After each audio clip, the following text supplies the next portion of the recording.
Bouncy bike for turning cruising into bouncy fun. After disassembling the balance bike, take the main frame and turn it upside down. Take the seat mount and make a bracket-like shape.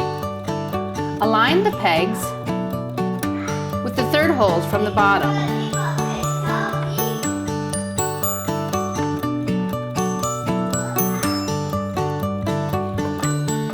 Insert the big lobe knob into the second bore from the bottom and attach the fork.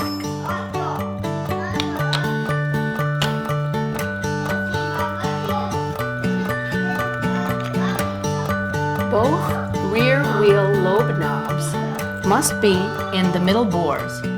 Congratulations! Now your kid can ride into new adventures because you are the expert of the leg-and-go balance bike. For smooth and easy cruising, check the tire pressure.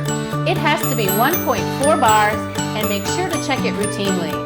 If this setting is not suitable for your child, watch our video for tips on adjusting the bike height and size.